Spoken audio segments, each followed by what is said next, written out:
The Paschal Baseball Coaches Show is brought to you by the Lone Star Podcast Network. You can find the show on Spotify, on Apple iTunes, on any place podcasts are found. But if you want to hear more high school sports-related shows, head over to LoneStarPodcast.com. And if you would love to get a show for your high school sports team, when you're on LoneStarPodcast.com, look for the link that says Coaches Show.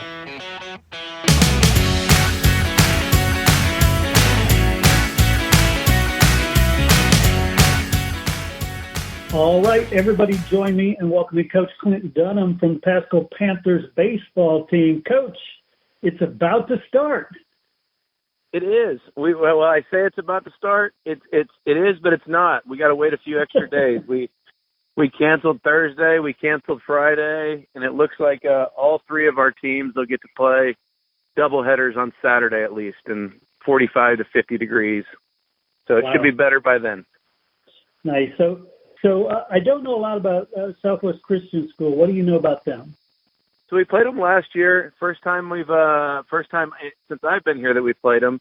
They're a private school that's just located basically out in Benbrook. And they've been a good program in the past. Last year we played them, and they had a couple Division I players that were really solid. I've been told that they're a little younger this year and they graduated a lot, but everybody's always excited for the first game of the season, so I'm sure they'll be ready to play too. Yeah, definitely. And then you don't ease into the year at all, because Benbrook's a 30-win team. You got Aledo with 25-win team. I mean, you're hitting against the heavyweight guys right away. Yeah, we're really excited. So we get Southwest Christian, then we get to find out where we're at.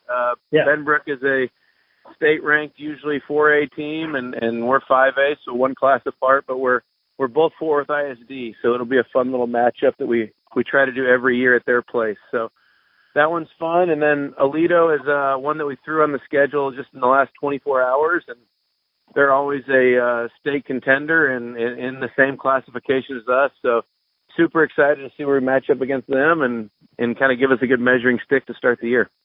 Nice. And before I get too far into those games, I want to ask about what you are bringing back from last year, because I want to see where we can expect things to go. Yeah, so last season we had a decent season. We made a decent little run in the playoffs, and this year we've had Jackson Dyer and Owen Settle and Junior Alanis have really kind of stepped up on the mound, and not really stepped up, just returned and gotten a year older. So with that, we've added some velocity and experience, and that's kind of the pitching core that's all back. And then we have Hudson Sharp and Simon Pate both back on the offensive end, and a bunch of new fresh faces as well. And where do you stand, where the Panthers stand in terms of fielding? What kind of depth do you have there? And I think it's the most fun I've had. Fun, but difficult. But there's a lot of depth. We've been moving infielders all around the place. I still am not sure what we're going to do in opening days on Saturday. So I think the kids will play themselves in and out of positions, but it's created a ton of competition, and we've really seen some kids step up recently and try to take those spots. Nice. You mentioned a few of the pitchers by name. How about some of the other position players that we should pay attention to this season?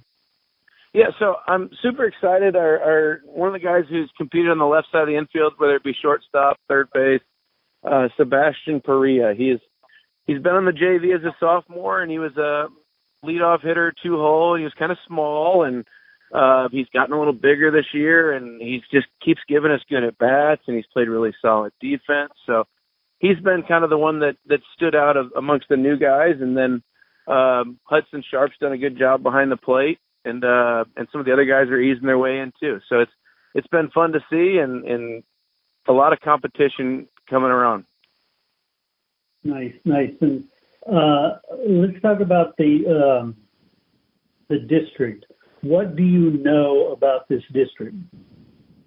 The district itself, it's historically, it hasn't been the strongest district around. So we've been in a district that's very tough at the 6A level. So ideally we expect to step in and compete with Arlington Heights, who is a very good baseball team, for a district championship. So that's where we expect to be. There are some teams along the way they got a couple individual pitchers and players that could give you trouble on any given night, but I feel like we're well-rounded enough to get past those guys, and we should be in the top 2 in the district. Excellent. And dropping down to 5A, how do you think the fan base, how are they reacting to that? Are they thinking, oh, wow, we're going to really compete for some championships now, or what is the mindset there?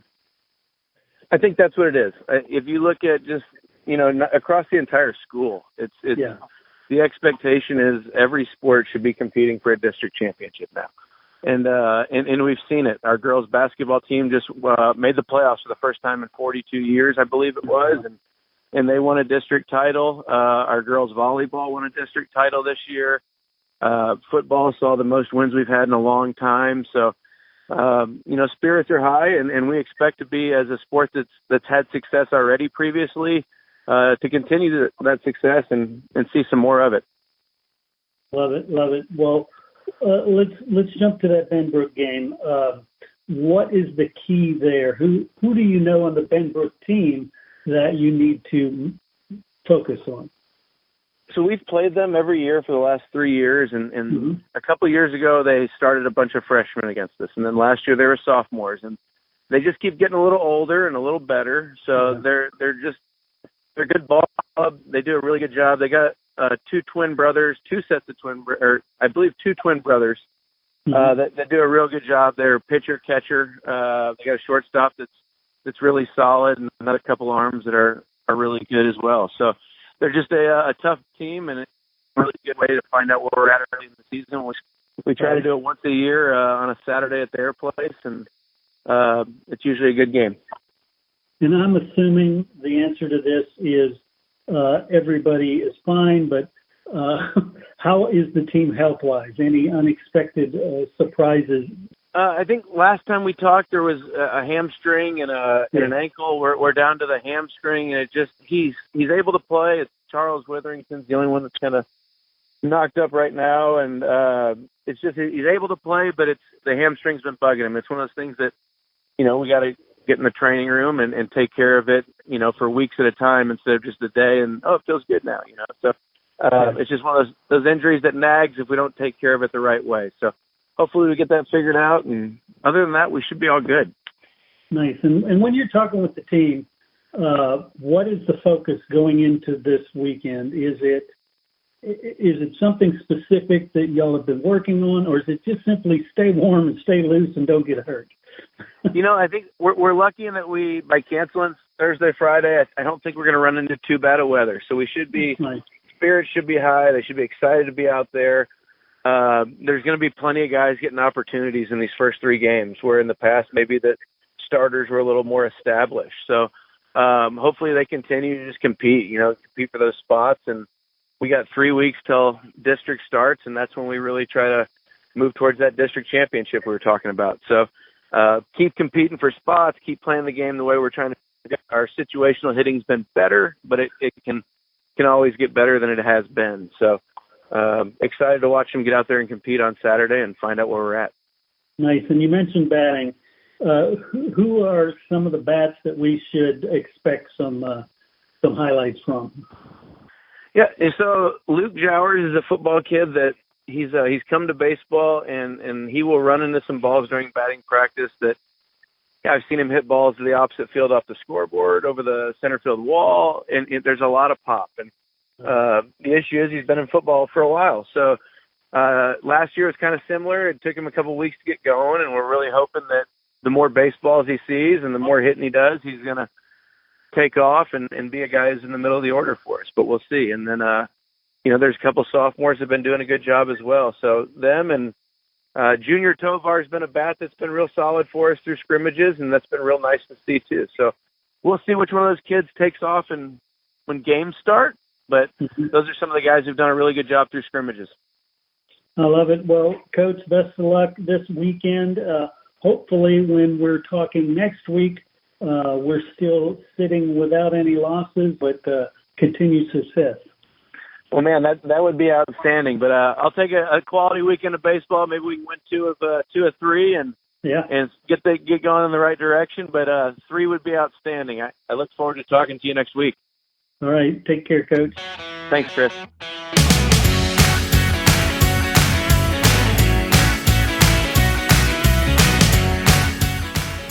Hey, I want to thank you for listening to the Paschal Baseball Coaches Show and remind you to get out there and support your Panthers. Get to their games, let them know that you are rooting for them. Share this show and let everybody know about Paschal Panthers baseball.